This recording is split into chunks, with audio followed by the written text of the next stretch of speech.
Welcome to Brown's Rod and Custom, your home for street rods, muscle cars, and Volkswagen content. This is my dad, Big Ron. He's our body man and fabricator. This is my beautiful wife, Megan, our editor-in-chief and supporter. And this is me, Adam, the designer and mechanic for our projects. If you find our videos helpful, like and subscribe for more content. Hey guys, thanks for watching Brown's Rod and Custom. If you're watching this, please hit the subscribe button. We would really appreciate it. It would help us out a lot. Stay tuned. We got a lot more for you in this episode. Thanks for watching. Hey everybody, welcome back to Brown's Rod and Custom. Happy Tuesday. It's Tuesday night. This is going to be a quick update for you on Project Say Big Red. But we have big news, so stay tuned for that. We got some things done here. So let me show you what we got. I've been running around all day with my mother-in-law, doing doctor things. Mom, I love you.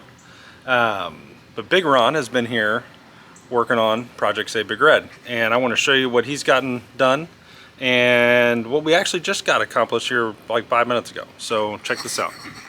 So first and foremost, we got our B&W fifth wheel gooseneck hitch transferred from the old frame to the new frame. This is the first thing on the new frame. I cleaned it up, wiped it down. It looks pretty good. If you guys are looking for a gooseneck fifth wheel hitch, it's a really good one.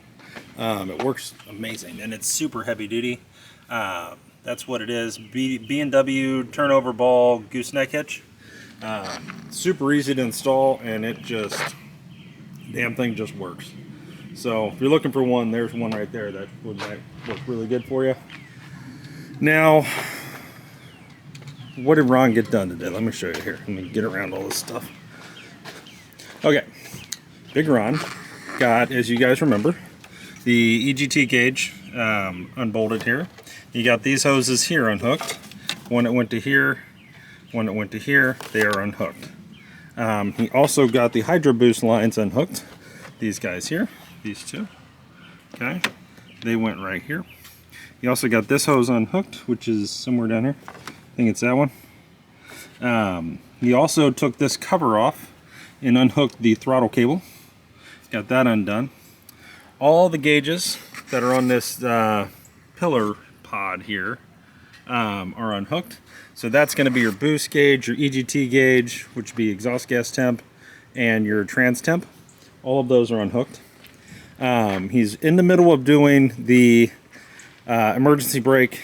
That's a bastard, but he's getting it. And that's kind of where we're at. I think he also got the front beam here out. Okay, so for those of you that might have a Dodge Ram that are going to try to do something stupid like this, this is how you do this. There's 8 bolts, 2, 2, 2, and 2.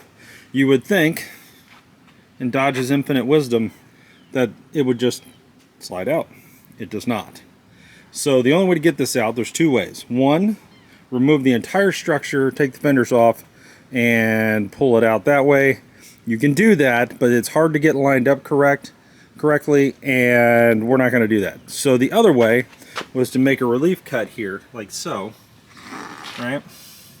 And then over here, cut it, pull it back, and then pull it out. Now when we put the engine back in, we will slide it back in, put this back, weld this up, and grind it down, paint it, and you'll never know we did it.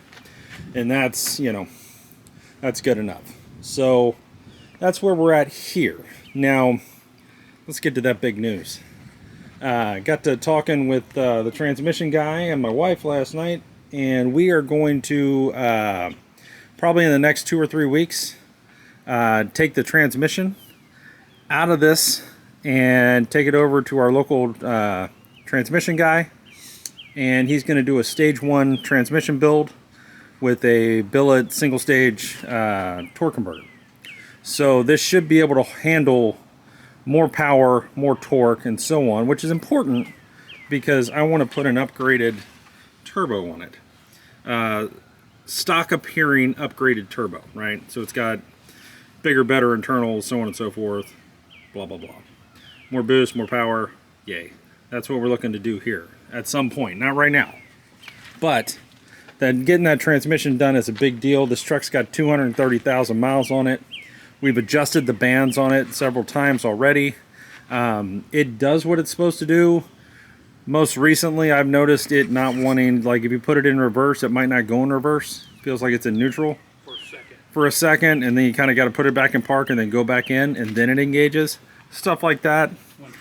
When it's cold, you know, when I was towing up some of these mountains and stuff out in California, Magic Mountain and all that kind of thing, you know, it was struggling a little bit. Wasn't slipping, but you could tell it was hurting. So that's the weakest link on this truck. It's getting rebuilt here very soon, so that's very exciting. So it will go back in here with a fresh transmission, which is huge for us. Now, while I was at the hospital waiting on some doctor things to happen with my mother-in-law, I looked up some parts. I found a OEM Cummins water pump for like 66 bucks on eBay. So I'm going to get that. Found an OEM alternator. Going to get that because this one is original from 2003 with 230 something thousand miles on it, and it still works. So yeah, that works for me. Also found a Cummins belt tensioner for like 100 bucks. Going to get that coming here in the next week or so. This power steering return line here that is leaking, found that. It is discontinued through Mopar, but you can find it. I did find it. Got it in my cart as well. So some of these things, this is some of the things you're going to see happen to this engine, right? We're going to put new fuel injectors in it with new injector tubes. We already have the fuel lines that go here. And I'm going to put a new, you can see my fuel rail there is crusty. I found a new one. I'm going to pick that up and put that in. So most of this fuel system will be new other than the CP3, but it's working good. And it already has the AirDog fuel system on it, fuel filter with the water separators. That's already on here. So really not bad. And this truck has never been beat on. This is literally never towed heavy either. I think the heaviest this is towed would be the truck camper that goes in the bed of it. I mean, my camper is like 11,000 pounds. 10.5, 11,000, something like that. But it's over the hitch where the actual truck camper is sitting in the bed.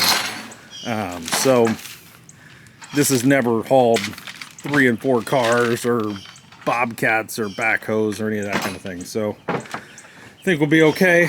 But that's kind of the idea right now. My wife did have a request, which we are totally all about. And I'll show you that here. This gauge pillar pod, 3 gauges here. They're okay.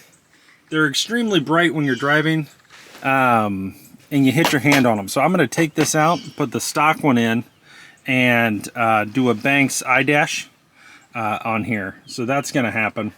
That was a request from my wife, and yeah. So anyway, guys, that's what we got for you.